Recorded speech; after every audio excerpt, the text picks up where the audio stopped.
Hi, I'm Mary, a librarian and book reviewer with a focus on stories written for kids, tweens, and teens. Today, I get to share with you this book called The Box in the Woods, written by the #1 New York Times bestselling author, Maureen Johnson. This is the story of a girl named Stevie who loves looking into cold cases and figuring out exactly what happened in order to bring justice to the people who are suffering from those events.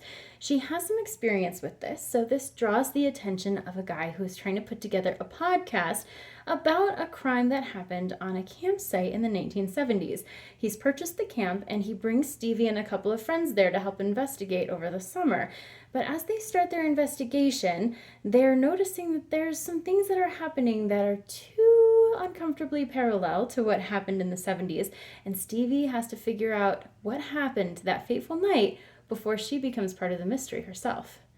This story is a great mystery for readers who enjoy getting into the nitty-gritty of murder mysteries and what happened a long time ago. So, some murder mysteries have gone unsolved, and Stevie likes piecing together all of the unknowns that kind of went into that. So she likes to read books that show you what a crime scene looks like, how to figure out where the blood spatter went and what that meant about what happened to the person who suffered. So she is the right person to bring into this question. So as she's going through her research, she's meeting people in the town and she's trying to figure out why this happened.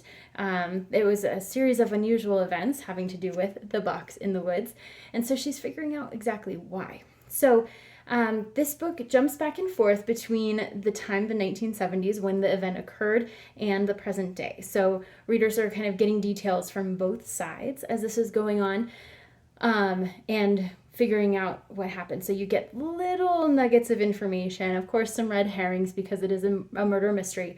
And as you're going along, you kind of start figuring out, well, maybe it's this character, or maybe it's this character. So there's a lot of hints dropped, and it really does keep you reading all the way to the end.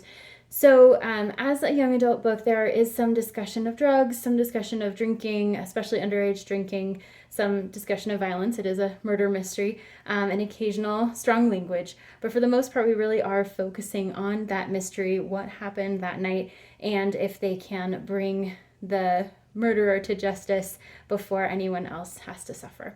So this story reads really well. It is an extension of a series about Stevie, but you don't have to have read that series in order for this one to make sense.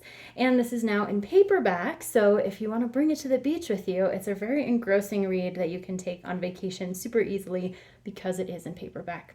So if this sounds like a great fit for you, I hope you look for it at your favorite bookstore.